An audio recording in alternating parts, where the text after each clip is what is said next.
नमस्कार दोस्तों, India S TV में आप लोगों का बहुत बहुत स्वागत है।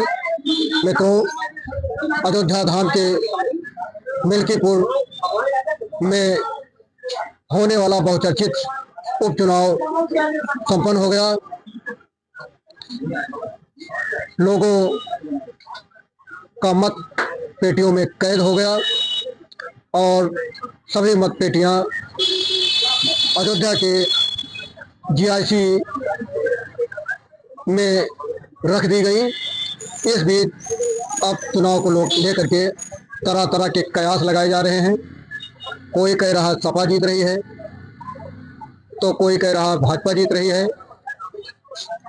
तो कोई कुछ और कह रहा है। इस बीच हमारे बीच जहाँ तक आप लोग देख रहे होंगे, देखिए ये मौजूद हैं दो वरिष्ठ पत्रकार। पहले हम परिचय कराते हैं। ये हैं सूर्य कुमार मिश्रा जी, जो कि हिंदुस्तान के वरिष्ठ पत्रकार हैं और भारतीय राष्ट्रीय पत्रकार महासंघ के अयोध्या के जिलाध्यक्ष मौजूदा समय में हैं। और आप हैं अनंतराम पांडे जी, जो कि पावन प्रभात डेली समाचार पत्र के ब्यूरो प्रमुख हैं और भारतीय राष्ट्रीय पत्रकार महासंघ के राष्ट्रीय उपाध्यक्ष भी हैं। आइए अभी इन लोगों से हम आप लोगों की वार्ता कराते हैं और जानने का यह प्रयास करते हैं कि मतदान तो हो गया, मत पेटियों में मत कैद हो गए, लेकिन किसके जीतने की ज़्यादा संभावना है। आइए हमारे साथ बने रहिए। पहले मिश्रा जी, आपका बहुत बहुत स्वागत है। आपका भी बहुत स्वागत है।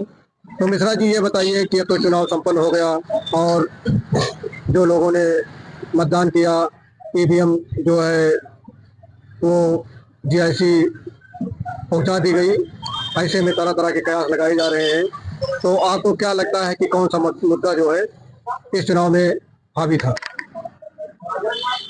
मुद्दे तो वैसे कुछ नहीं थे, लेकिन फिर भी जनता ने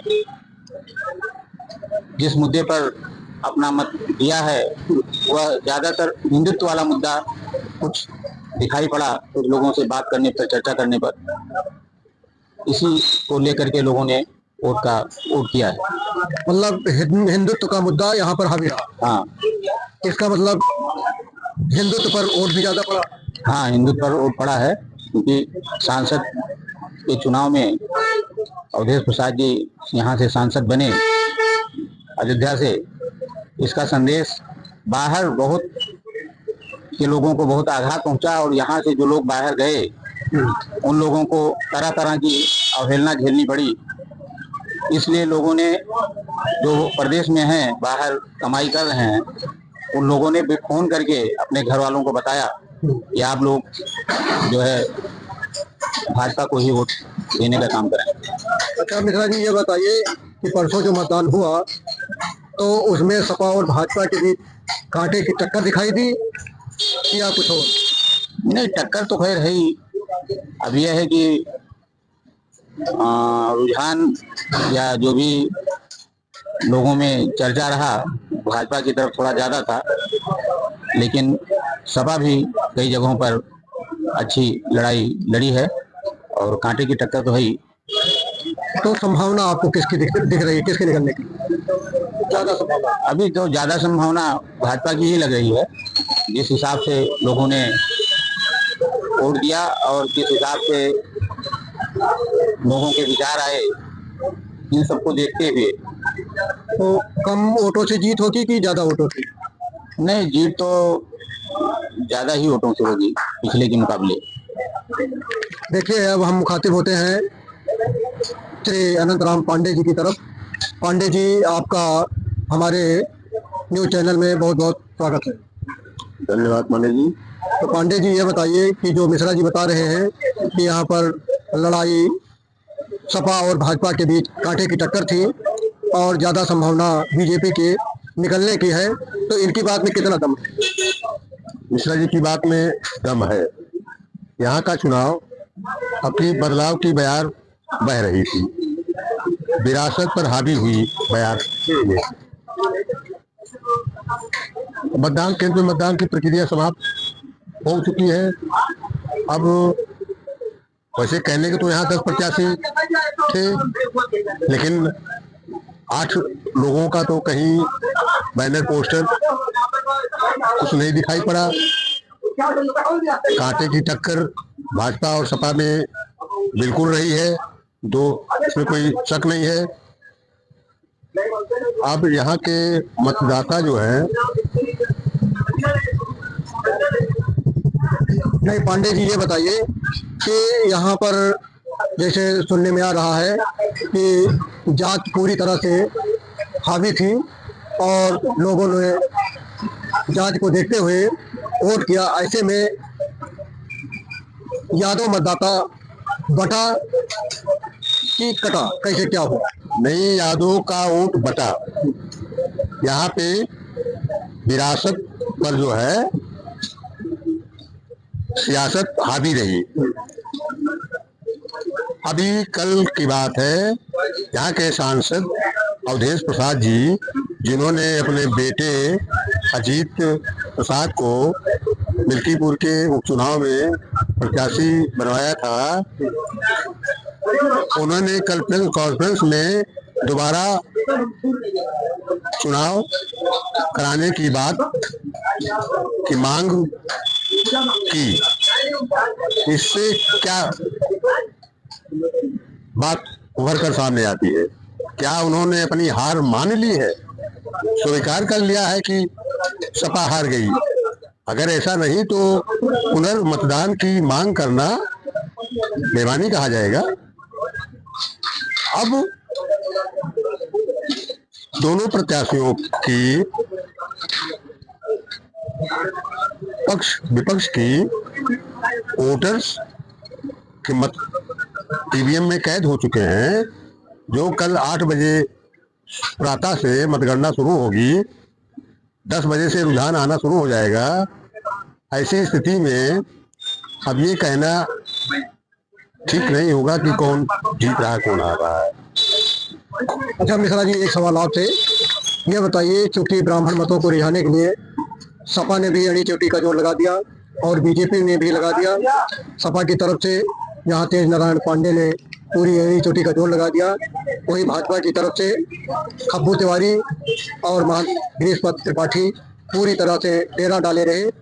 ऐसे में ब्राह्मण वोट ये एक तरफा रहा कि बटा हुआ है, मतलब दोनों तरफ गया, और गया तो कितने % गया, इस पर अपना। अयोध्या जिले में खब्बू तिवारी और गिरीश त्रिपाठी का एक अलग स्थान है ब्राह्मणों,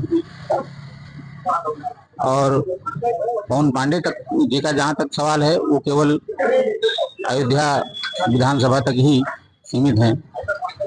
तो ब्राह्मणों का वोट तो ज्यादातर भाजपा को ही गया है, ज्यादातर क्या बस नाम मात्र का ही वोट सपा को जाएगा। अच्छा, पासी मतदाताओं को लेकर के आपका क्या कहना है? पासी मतदाता एकजुट हुआ है इस चुनाव में कि पासी मतों का बिखरा हुआ है? नहीं बिखरा हुआ।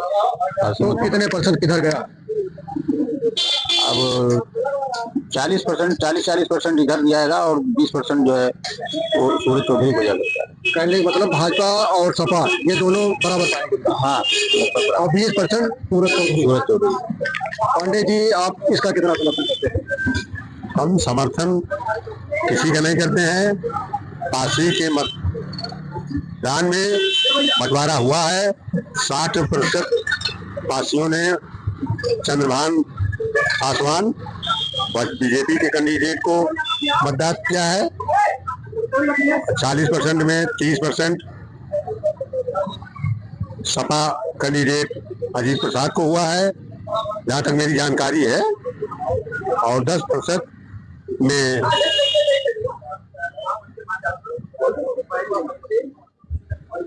सारे प्रत्याशी रहे हैं। तो पांडे जी, कल मतगणना होने जा रही है और कल ही जीत हार की घोषणा भी हो जाएगी, ऐसे में आप किसको जीता मान रहे हैं? देखिए, मैंने बताया अभी कल ही अवधेश प्रसाद जी, जिसमें एक प्रेस कॉन्फ्रेंस की होटल में। उनके साथ तेज नारायण पांडे पूर्व मंत्री सपा के भी थे, सपा के पारसनाथ यादव जिला अध्यक्ष भी थे। इन तीनों ने एक स्वर में पुनर्मतदान की बात की। इस मांग को लेकर के एक आम आदमी भी आकलन कर सकता है कि क्या अपने आप को ये हारा हुआ महसूस कर रहे हैं। क्या पुनर्मतदान की बात वही करेगा जो अपने आप को हारा हुआ माने समझे। देखिए, ये हमारे बीच थे श्री सूर्य प्रकाश मिश्रा जी, जो कि हिंदुस्तान के वरिष्ठ पत्रकार हैं और भारतीय राष्ट्रीय पत्रकार संघ के अयोध्या के जिलाध्यक्ष हैं। और आप थे श्री अनंतराम पांडे जी, जो कि पावन प्रभात दैनिक समाचार पत्र के ब्यूरो चीफ हैं और भारतीय राष्ट्रीय पत्रकार महासंघ के राष्ट्रीय उपाध्यक्ष हैं। इन लोगों की बात आप लोगों ने सुना।